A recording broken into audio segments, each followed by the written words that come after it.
Good evening, everybody. This is our weekly address regarding issues related to the village of Glenwood and the surrounding area.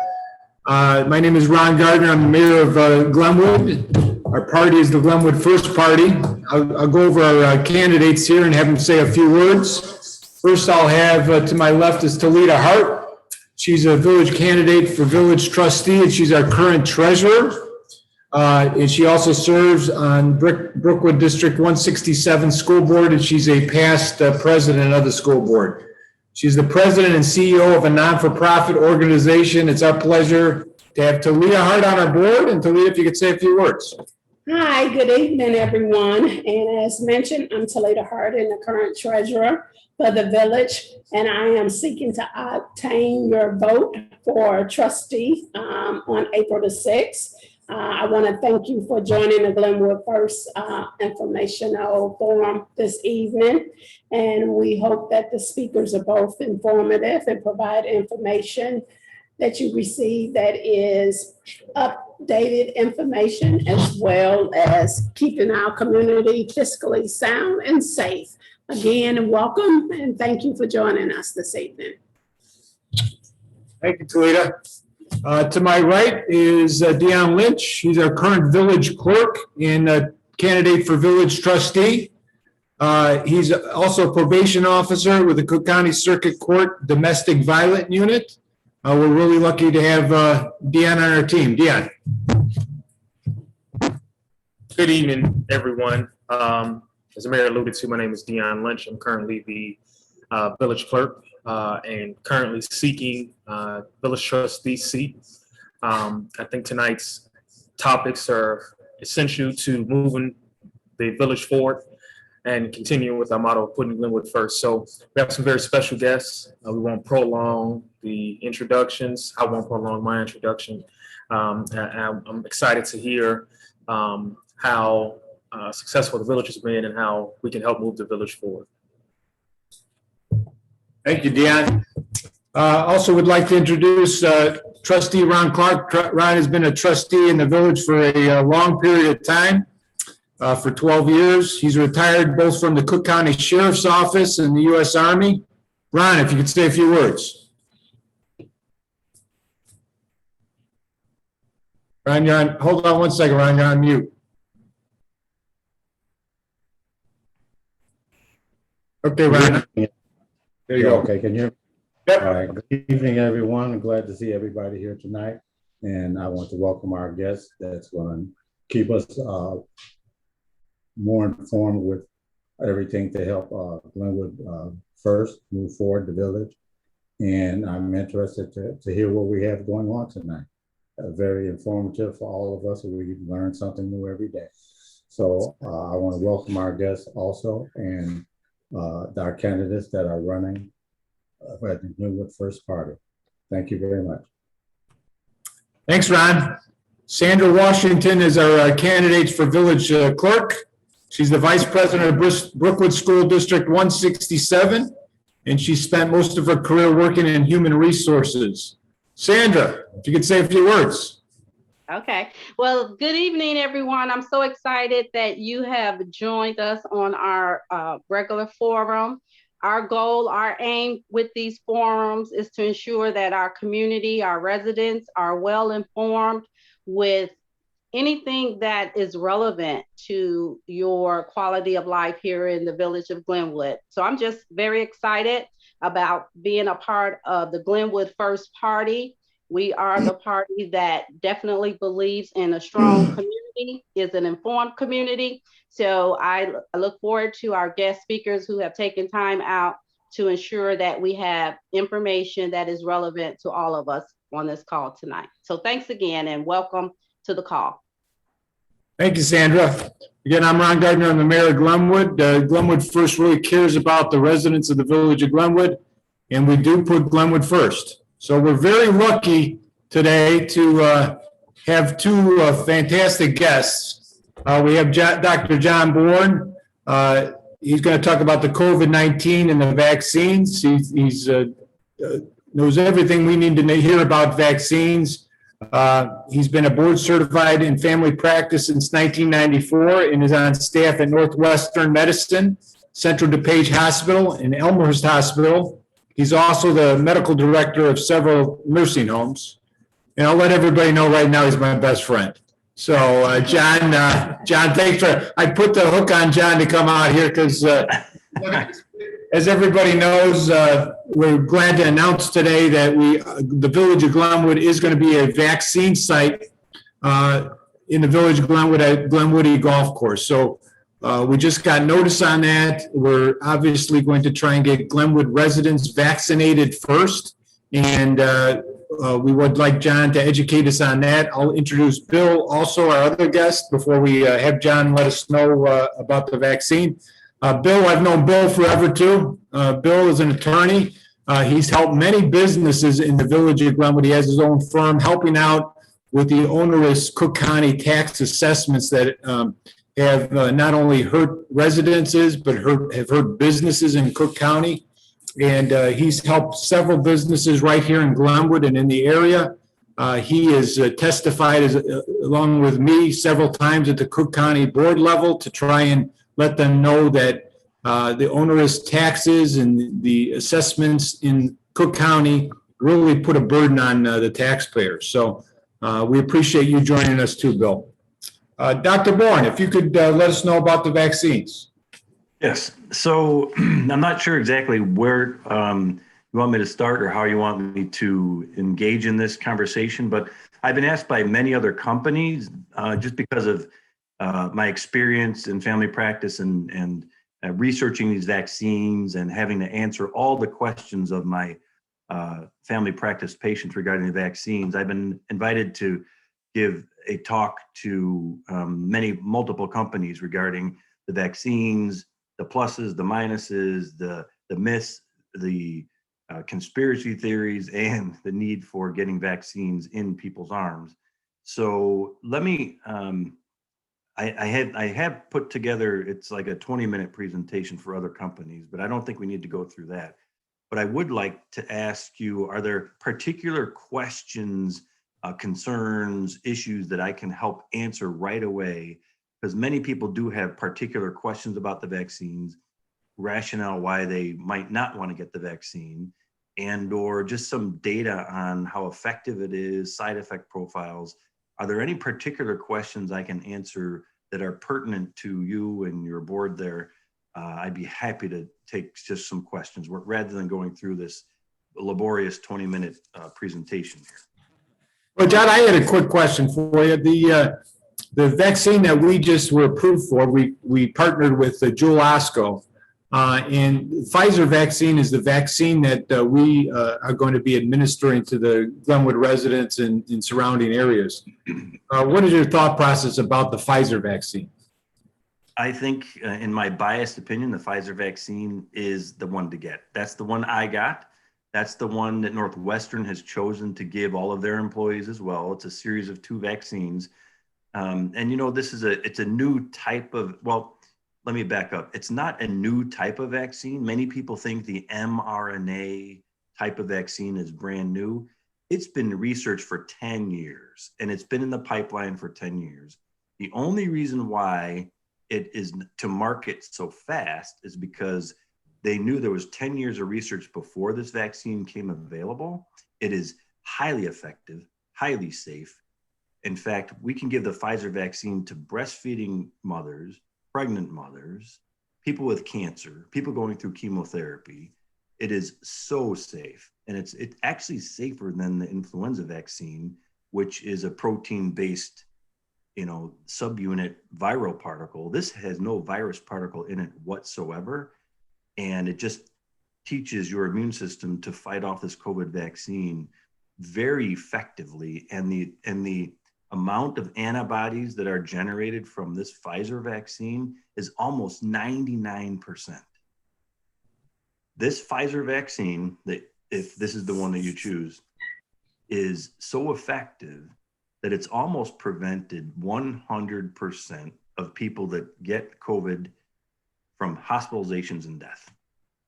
And the side effect profile, I have a pile of research here in my database that shows that it's so safe, even for people who have allergies, This is a miracle type of a vaccine. And I got it myself. My whole staff has it. Northwestern Hospital, that's the one they're using. And so the only downside is it does create an immune response, meaning you'll have a sore arm. The second dose, you'll probably feel tired for a couple days. But other than that, there's no active viral ingredient in it, so it's completely safe. Fantastic. Thank you. And as opposed to the Moderna, which is also an mRNA vaccine, which is also very good, Johnson & Johnson vaccine does have viral particles in it, and it's a good vaccine. I like the Johnson & Johnson vaccine as well, but it's only up to 75% effective in preventing COVID infection in people. So the Pfizer vaccine, the one that I received myself, is probably the top of the line. So congratulations. Thank you. Thank you. So, Doctor, I have a few questions. First, thank you for joining us tonight. But one, you might have you touched on it briefly, but so individuals who have been vaccinated, can we say that they are safe from attracting the COVID virus again, or is it kind of a case-by-case scenario? So with the onset of the variant coronavirus, it continually mutates. It still appears to be effective against 80% of the new variants as well. So I think it's still wise to get, and it protects against all the other variants of this new coronavirus strain that will be out there. But so the antibody protection levels do seem to fall off after a period of 3 to 6 months or so. So I kind of think we're going to need a booster on this periodically once a year. But I think for now, it's highly protective of all the other strains right now, as far as we've seen. Okay. And so is it your recommendation or suggestion that individuals who have pre-existing conditions that they should receive the vaccine, or should they potentially, so for example, if we have a senior who has pre-existing conditions in town, she signed up for it, would you recommend that she gets the shot, or should she talk to her primary care physician before that individual does that? Being a primary care physician, I always recommend talking to your doctor first, but I will tell you the risk of someone like that getting COVID-19 is far more dangerous than any adverse reaction she might have from getting the vaccine. So there's a lot of data to show that people that are immunocompromised or have multiple medical comorbidity conditions do way worse contracting COVID-19 virus than from the vaccine. So yes, they should get the vaccine. Awesome. Thank you. Thank you. Trustee Clark, did you have any questions? Hold on, 1 second, Trustee Clark, we're going to unmute you. Okay. Hello. Okay, you're on. You're on, Ron. All right. I guess I didn't have a question right now. Some people are just afraid of getting the vaccine. I would advocate that everybody gets the Pfizer or any vaccine that's available for them. 2 days ago, I got the Pfizer. My wife got it at Northwestern, and I got it at Franciscan the same day, but at 3 o'clock. Hers was in the morning. The only thing that I got was a sore arm. That's all. No other side effects. So I would advocate for whatever vaccine is out there. Everybody should take. It's worse than actually getting the virus. Absolutely. Thank you, Steve Clark. Sandra Washington, did you have any questions? Well, my question, I guess, is centered around, so if you're vaccinated, it more or less minimizes the symptoms of the disease, but you could still catch the virus, correct, if you're vaccinated? Correct. So being 97% effective means that 3% of people still can get it. And you still can contract the COVID virus, but if you do, symptoms will be dramatically reduced. Absolutely. And there's people that we've had who've had their first dose, they've gotten COVID, and then we questioned, do they have their second dose or not? And we've said yes. But the symptomatology, that they don't get as sick if they've had the vaccine. That's absolutely true.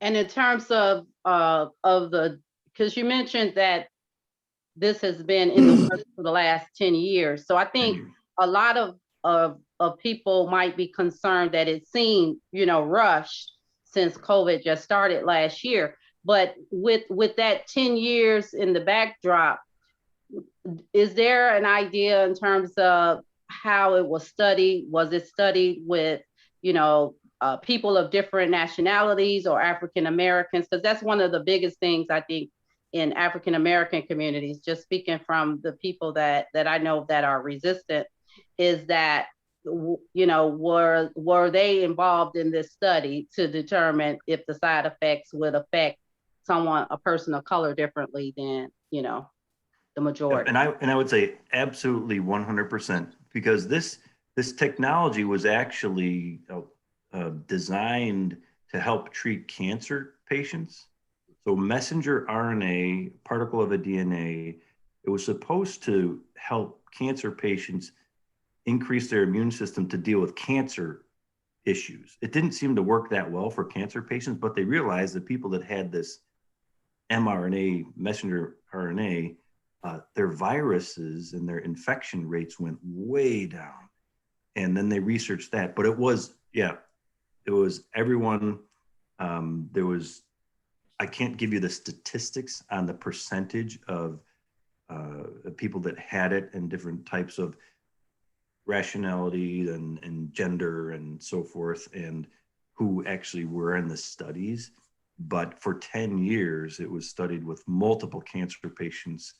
And I think that whole subset of people over 10 years was a large group of multiple different people. Thank you. That's all the questions I had. Thank you. Dr. Bourne, that going back to around data research for the population that's resistant, can you speak to the pros and the cons, highlighting why the benefit of taking the vaccine would outweigh any potential side effects or risks that one may have, to encourage them to actually have the vaccine administered? Absolutely. So, and I have a slide here that people that, and this is why, and I've seen some of this too in many of the nursing homes and all. So people that contract COVID-19 virus, and it can be people with comorbidities, as you have said, or people that don't have many comorbidities. Even young athletic people seem to be at somewhat higher risk, maybe because their immune system is so heightened that the amount of death and dying, cardiovascular risk, respiratory infections, kidney failure, rashes, hair loss, psychiatric disability, hospitalization, severe illness, extreme difficulty breathing, and people that get the COVID-19 virus, 30% of them after 90 days are what we call the long haulers. They continually have symptoms of any of those things I just talked about for an extended period of time. So it's an anecdotal experience, but my brother got the COVID virus.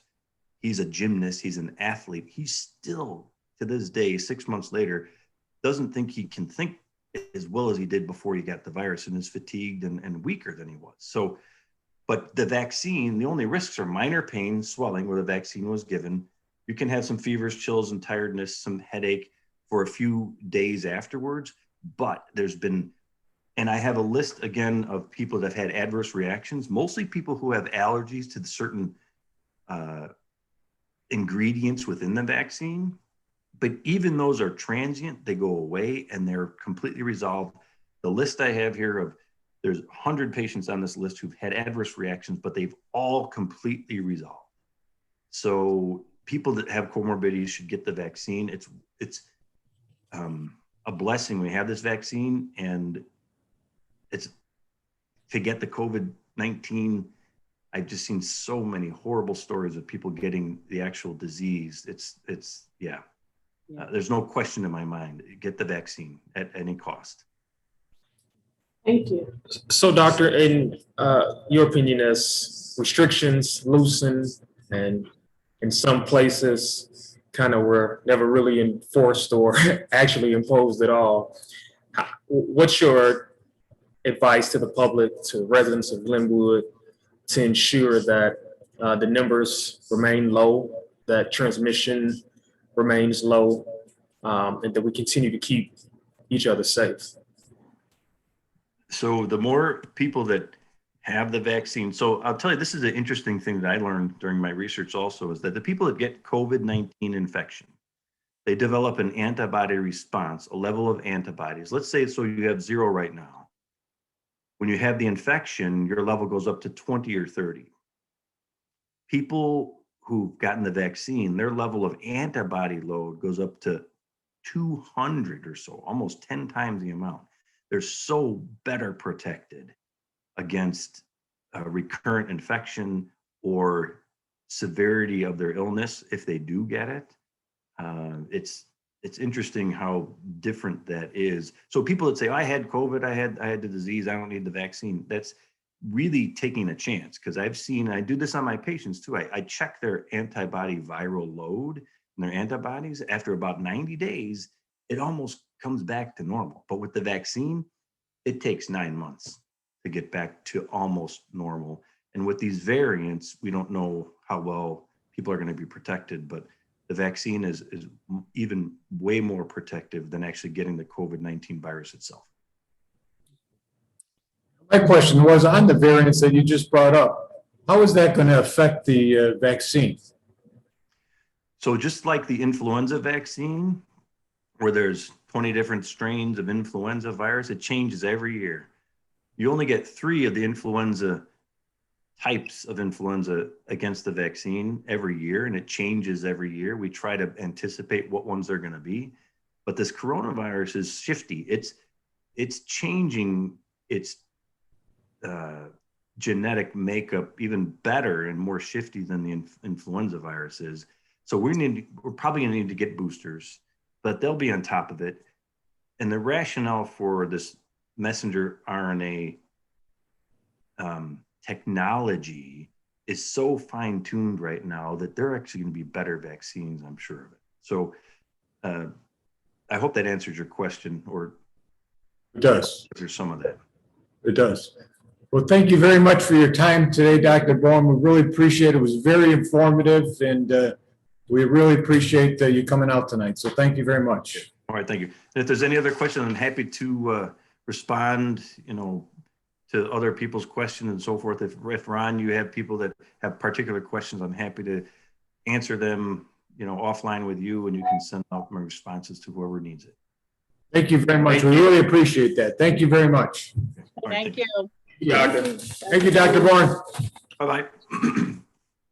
Our next guest here is Bill Sandrick. As I said before, Bill has dealt with the assessed valuation in the southern suburbs for many years. He's done a fantastic job, and he has helped numerous businesses and residential clients in the village of Glenwood. So, Bill, if you could, just let us know a little bit about what you do and how you do it, and then we'll go on to give our suggestions for fixing Cook County. Sure. Can you hear me? Yes, thank you. Okay, good. Well, thanks, Ron. It's not often that people invite a property tax attorney out to a party. We're usually the party killers because we're the bearers of bad news. But in this case, I'm going to talk about a little bit about the ongoing 2020 reassessment of the south suburbs, and actually south and west suburbs that has taken place for tax year 2020. And those appeals are still ongoing at the Board of Review. As probably most people know, in Glenwood, all property was reassessed in 2020, all commercial property, all residential property. Sort of following the trends we've seen in other townships in the west and south suburbs this year, the increases we saw on the residential side were moderate. In some cases, the new assessments came out and the assessments were lower than they were in prior years. That's not what we saw on the commercial industrial side, particularly industrial side. And that's unfortunate because we've seen a lot of increases that were 50, 60, 70, 80, 100%, in some cases 200%. And that puts a high burden on the commercial industrial base for any town. Now, right now, it's too late to file an appeal for 2020. That deadline is passed at both the assessor and board of review. But for those who have filed in 2020 and are pending, waiting for results to be issued from the board of review, which will probably happen sometime in, I suspect, late April, it's important to know that there is a level past the board of review, either Circuit Court of Cook County via tax objection or file with the State Property Tax Appeal Board. So invariably, you guys will get calls from the business community saying, hey, my new assessment is out, it's final, and I'm up 60, 70, 80, 90, 100%. I can't afford it. What do I do? Let them know that there is hope. That's not the end of the appeal process. There are upper levels past the board of review. Now, the one good thing about Glenwood in relation to other towns in the south suburbs, the equalized tax rate, or the tax rate itself in Glenwood, is very favorable in relation to other towns. The equalized tax rate, give or take, and that's the equalizer, the county equalizer times the local tax rate, is somewhere in the mid to upper 30s. Probably the average equalized tax rate in the south suburbs is about 60%. Some towns it's actually higher, 70, 80, 90, up to 100%. So Glenwood is favorably positioned, and that's one of the reasons that you have a growing commercial industrial base. But it's important to know with this reassessment, we want to make sure that growth is not muted by a doubling of taxes in some cases. The other thing I like to point out is Mayor Gardner had mentioned, it's important the property tax incentives that are available, particularly the 6B for industrial and Class 8 for commercial and industrial. I know the village has been very favorable for those incentives.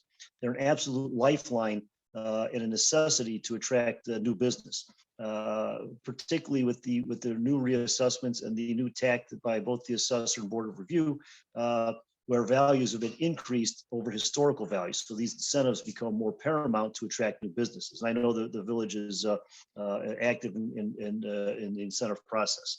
And the last thing I would point out is certainly on the residential side, even though most residential assessments were nominal, it's important that the homeowners in the village take advantage of the various exemptions that are available. Homeowners exemption that everybody qualifies for, and a senior exemption, or in some cases senior freeze, which is tied into age, which is 65 plus household income. So you can always refer anybody who comes to the village right over to the Bloom Township Assessor's Office. They're most able to handle the exemption process. So that's sort of where we're at. It's a reassessment, and we're just pending. But are there any questions that anybody might have at this point?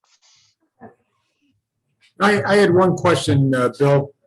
You know, this election has brought up several questions regarding TIFs. And one of the things that was brought up, as you well know, development in the Cook County is not going to happen without incentives, as you stated. The topic has been brought up that TIFs are starving or school districts and other taxing bodies. Whereas if we didn't have TIFs, we wouldn't have the ability to have the extra taxes to even consider declaring a surplus. What is your thought about TIFs? Certainly, it's a vital economic development tool that's out there. The TIFs, along with the incentive program from Cook County, again, the 6Bs and the Class 8s. And it's important to know that a lot of, certainly from the commercial side, if you look at commercial retail development right now, the pressure that they're facing from online retail, plus the effects obviously of COVID, there's not a whole lot of commercial development going on anywhere. So to think that somebody's going to come and risk capital these days on the commercial side, there's only select markets where that will happen. And even in those select markets, you're still going to find developers and businesses looking for either TIF assistance or incentive assistance. So it's nothing unique to Glenwood. Every town has TIFs, and again, it's an important economic tool. It's hard to get tax dollars from an empty building or from parcels of land that have no buildings. And that TIF, particularly where you're starting from ground up, that parcel, a vacant land parcel, was producing very little tax to begin with. So without a TIF, it's very difficult to market those properties to commercial properties in general, and certainly industrial as well. Thanks, Bill. Thanks. And that was around my question, that with the property taxes and TIF incentives, that I understand you saying that that's a lifeline for the survival of municipalities. No question about it. It's particularly, again, if you look at in the south suburbs in general, and Glenwood specifically, competing not only with Indiana and Will County, we're also competing with the city of Chicago. Again, I said the equalized tax rates, about 38, 39%, which is very favorable. But in the city of Chicago, the equalized tax rate is 20%. So it's half of what it is in Glenwood, and Glenwood is one of the lower tax rates in the south suburbs. So again, you're competing with most people will look at it as a regional area, whether they're in the city of Chicago or Northwest Indiana or Will County, they can still cover the same businesses for the most part. So it's again, these incentives are vital to get them to come to towns in the south suburbs. And again, every town uses them. And if you talk to the economic development directors in the towns that have thriving commercial industrial businesses, they will tell you that the most important tool that they have are TIFs and Class 8 and 6B incentives. So, Bill, I can remember growing up and, commercial development in Glenwood, the Plaza, over in Calumet City, Lansing, Sibley, all areas were thriving, 25, 30 years ago. There was a business on every corner, shopping malls were full. And I think that a lot of people still kind of hold on to those distant memories. So what would you say is the biggest reason for the variation in terms of, obviously time brings about a change, as the old saying goes. But what would you say is the largest variation for that change from where commercial enterprise was booming as to the effect that it's having now? Like you said, commercial development is kind of halting everywhere. What would you identify the issue is, and what could potentially be a remedy? Well, sure. I mean, we all grew up where we could walk to the store or get on our bikes and go somewhere, or go to Sears and buy everything at one store. Well, those days have sort of changed. Shopping patterns have changed. Retail has changed. Going out for dinner was a treat, when you were a kid. Now there's restaurants everywhere. So shopping patterns have changed. Spending patterns have changed as well. So,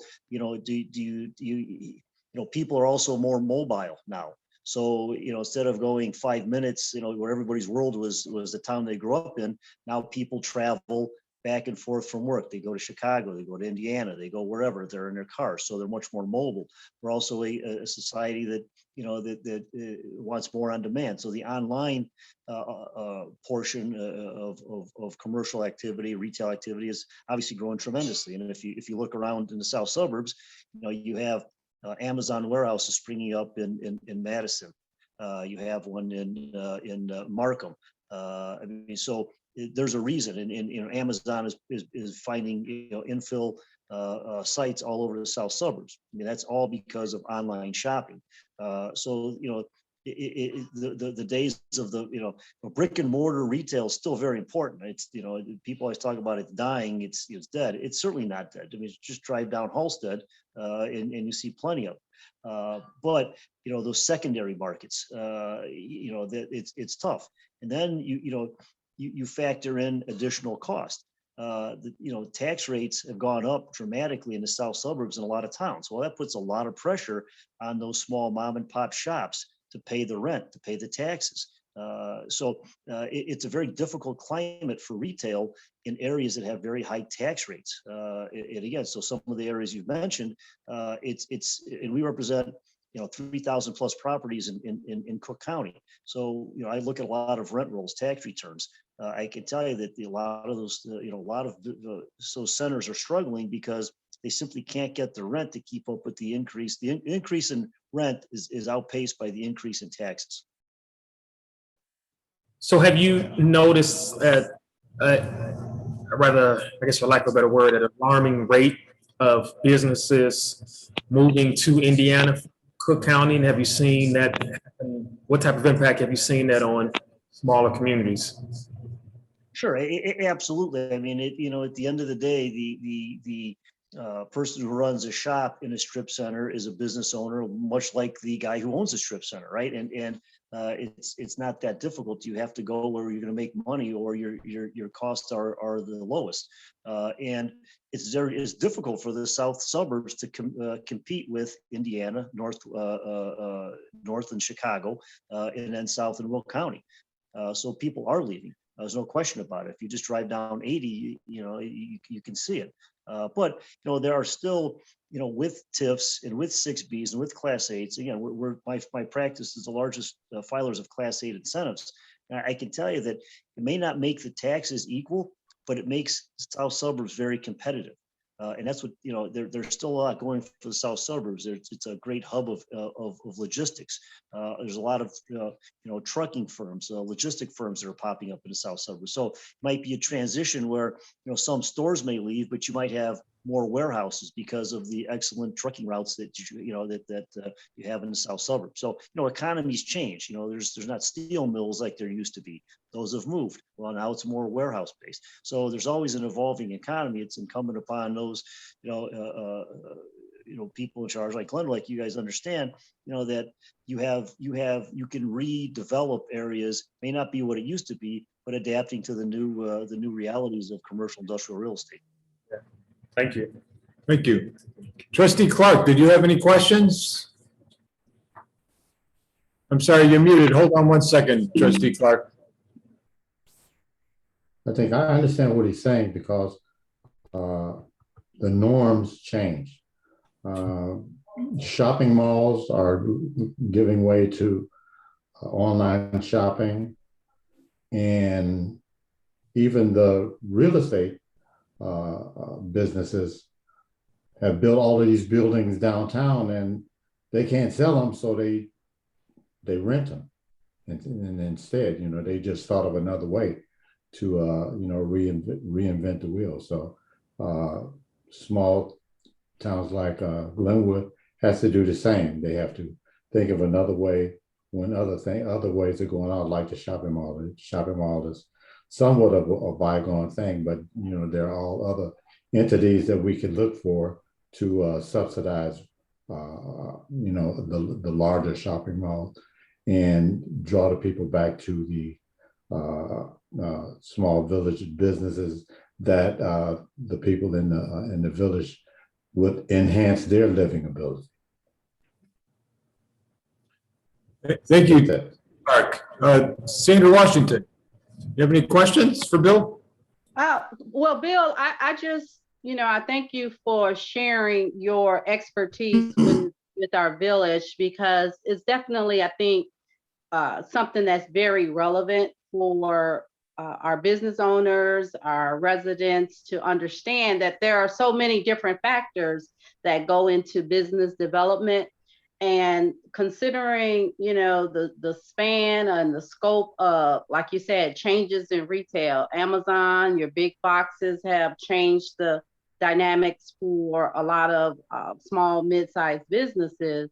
I think one thing that is critical for any, smaller community is being able to establish those business relationships, because it is so competitive. So I think Glenwood is definitely heading in such a progressive manner, in that not only are we attracting new businesses to the village, but we're also keeping and maintaining businesses here. They're not going to Indiana. They're not, going to Chicago. So I just wanted to thank you for sharing that expertise, because I think it's important for everyone to have a good understanding of how, your taxes, how that affects economic development. So thank you. No, Yeah. thank you. I was going to say, as Sandra pointed out, it is a struggle. Believe me, we have to sit down with businesses. We're lucky enough to have Morrison Handling Solutions in the Glenwood. We've finally agreed to them. They're going to build an 80,000 square foot addition to their building right here in Glenwood. But Indiana was calling them all the time, trying to get them to move, and we really had to move mountains to make sure that they stayed in the building. We've obviously been very aggressive to try and maintain businesses and have businesses move in, like we have in the plaza. We got a brand new restaurant coming into the plaza. So we're lucky in Glenwood because we work real hard, but the pull from Indiana and Will County is so difficult. Maybe you can expound on that, Bill. Well, one of my favorite stories goes back about, this probably was about 10 years ago, I guess. We had a client in the south suburbs. It wasn't a particularly big business. They had, I think, maybe 10, 12 employees. They had about a 10, 15,000 square foot building. And they were looking to move. They weren't sure if they were going to stay in Indiana or go to Will County. But they looked at some sites in Indiana. Their broker got in touch with the local economic development official from the towns that they were looking in. That person made a phone call to the governor of Indiana at the time, who was Mitch Daniels. My client gets a call about 4 or 5 days later from someone from Mitch Daniels' staff saying, the governor would like to speak with you. Do you have time next couple of days? And my client thought, they were joking. How could, Mitch Daniels, the governor of Indiana, care about my small business? But sure enough, Mitch Daniels got on the phone with them a couple of days later and said, hey, anything we can do to get you to come over here, let me know. Here's a number of my chief of staff and so on. Now, the client didn't do it, but it goes to show you, Indiana, the lure of Indiana is real. And same as Will County, and that that was 10 years ago. They have not stopped, as I'm sure you understand with the experience you had with the project you just talked about. There's a lot to offer there, but it's also important, and we do this a lot at my practice, to really quantify and understand what projected taxes will be. It's one thing at the end of the day if a developer says, you know what, I can't make these numbers work, but I know what the actual real numbers are going to be going forward, projecting them. I can't do this development.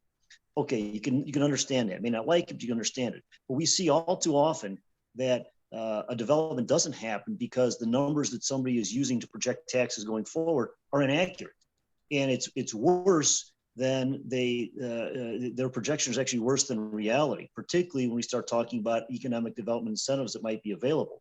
So I always tell everybody that, all municipalities we do work with, please, if you're not sure, have somebody give us a call. We can run through those numbers. Again, we give them the real numbers, the best we can project going forward. But a lot of times it's not as bad as they think. And unfortunately, a lot of deals never get past the first inquiries because of taxes. And as everybody knows, they talk to any broker in the south suburbs, you get two questions: how much for the building and how much are the taxes?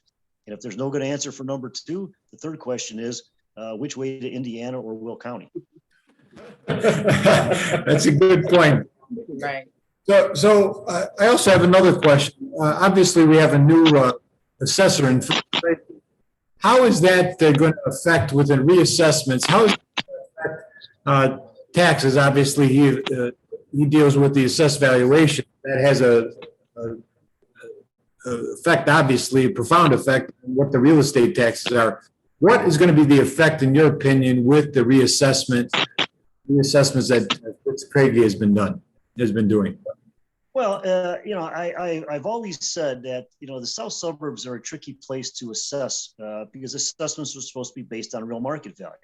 And there are plenty of quote unquote undervalued properties in the south suburbs, but those properties can be overtaxed as well. And that's what people have to understand, that there's a balance between value and tax.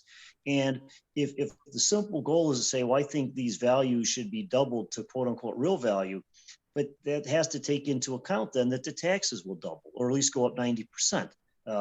And then if those taxes do, well, guess what happens to the value? The value goes right back down, right? It's muted. So there's that balance point. And I think that's a struggle for sometimes the assessing authorities understand, particularly there's a great variation of markets in the south suburbs. There's variations within a town. There's tax rates can vary within a town. So, what we hate to see is, it's one thing to increase assessments, but there's got to be a sort of incrementalism about it. You just can't say, I'm going to double somebody's assessment because I think they're undervalued. That's going to put somebody out of business. I mean, that's just, there's no way around it. It's very tough for small businesses, which we have a lot in the south suburbs, to take those kind of increases. So, we're now pending with all our appeals at the Board of Review. Hopefully that's, there's a recognition that, values have not increased to the extent that maybe some of these assessments reflect that, because it's after the assessor, after the board level, next is the tax bill. So, we'll see, time will tell. We'll know in the next probably 6 weeks what those results are. But there might be some phone calls from the business community coming to you guys soon if some of these assessments are not diminished. Well, thank you, Bill. Thank you very much for your time and your expertise, and also thank you for helping out businesses in the village of Glenwood. We really appreciate that. We do send a lot of businesses to potential businesses come to the town or with expansions.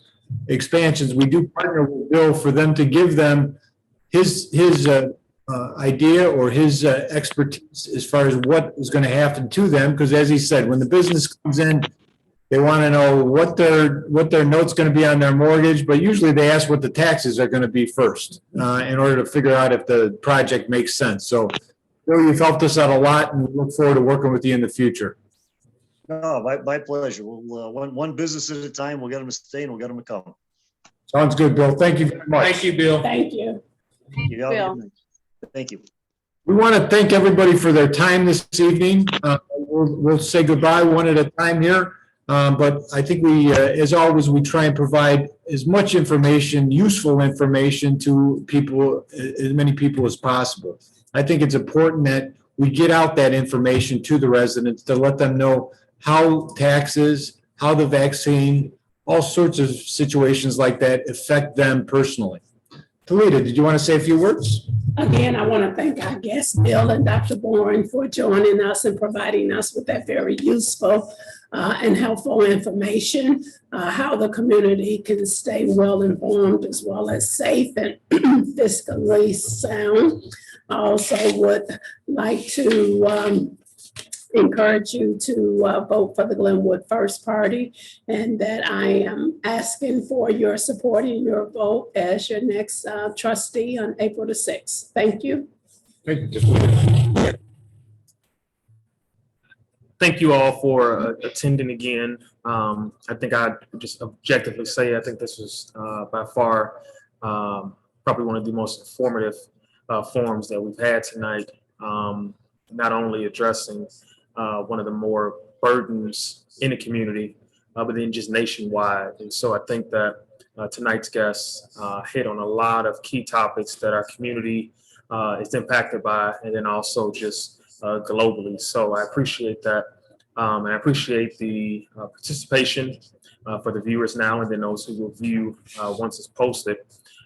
Just want to remind all of our guests and our supporters to visit us on our Facebook page at Glenwood First, then also on our website at glenwoodfirst.com. Look forward to answering questions and meeting you all. We hope that on March 22nd, if you need a ride to the polls for early voting, that you would reach out. We'll be happy to arrange transportation. And then on April 6th, we are counting on your support to continue to move the village forward. Thank you, Deanna. Trustee Clark.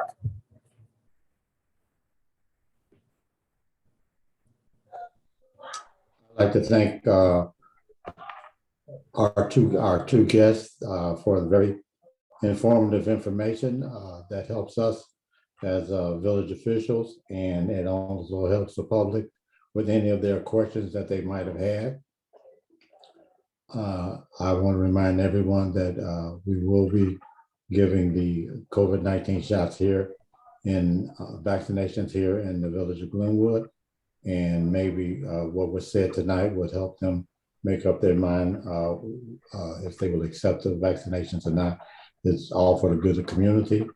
I'd also like to thank the people that are my colleagues that are running for office to further our way of life here in the village of Glenwood and make it better. I'm a member of and so are all of us a member of the Glenwood First Party. And we hope that we have your vote on April 6th. Thank you very much.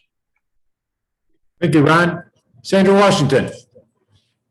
Hi, I just want to thank everyone for tuning in today, because this, as Dion mentioned, I do believe that this was definitely very relevant, very informative for our community. It definitely gives you a sense that our party, the Glenwood First Party, definitely hear from our residents. We know that the COVID vaccinations was definitely something that we heard a lot from neighbors as we canvassed our neighborhood. Our seniors definitely have been trying to get appointments for COVID vaccination. So I'm very thankful to the mayor and his team for partnering with Walgreens to bring them to right here in Glenwood. Again, early voting begins March 22nd. You can expect more from the Glenwood First Party as we continue to move Glenwood forward and as progressive as any village. So I'm very pleased to participate on this ticket with Mayor Gardner, Talita Hart, Dion Lynch, and Ronald Clark. So vote, vote, vote. March 22nd. Anyone have any questions, definitely visit our Facebook page or our website. Thanks again for tuning in. And if you have any questions, please do not hesitate to ask any one of us. Thank you. Good night. Thanks, Sandra. We really appreciate everybody tuning in tonight. Again, we try and have this forum be constructive and informative. So we appreciate everybody coming out tonight. Just to let you know of a few different events that we have coming. The village does have their candidates night this Thursday from 6 to 8 p.m. at the Glenwood Golf Club. So if you get there, it is limited seating due to the fact that COVID and distancing, etc. So if you want to get that there, you should get there early to find yourself a seat. We also have the COVID vaccine, as was brought up earlier. We're very lucky that we were able to partner with Jewel Osco. All you have to do is call the Village Hall, 708-753-2400. Call them up. We're concentrating, obviously, on Village of Glenwood residents to get the vaccine done. We're trying to make it as easy as possible. Call on your neighbor, talk to your neighbor. We have arranged for transportation for seniors to get them to the site at Glenwood. The type of vaccine that Pfizer is, it does not allow us to actually go into people's houses because of the temperature that the vaccine needs to stay at. So we have made all those type of arrangements, and we want to make it as easy as possible and to vaccinate the village of Glenwood. Also, on Friday night from 6 to 8 p.m., this is a very busy week, from 6 to 8 p.m. At Tuscan Gardens, which is the old Busy Bee behind the, used to be the Walmart, now is the U-Haul, at Holbrook Road and Chicago Heights Road. It's just east of Halsted. If you can come out to meet the candidates, we'll have all the candidates here, our fantastic candidates there to talk to you in person, answer any questions, and just have some camaraderie and some fellowship together that evening. So everything will be COVID distance and safe and everything that it needs to be. So Glenwood First, we would really appreciate your vote. We really truly care about the Glenwood residents. And any questions, anything you need, visit our website, email us, and we'll be glad to answer any questions. Thank you, everybody, for coming out tonight. Thank you. Thanks. Bye. Bye. First. Yeah, vote Glenwood First. First. Alan first.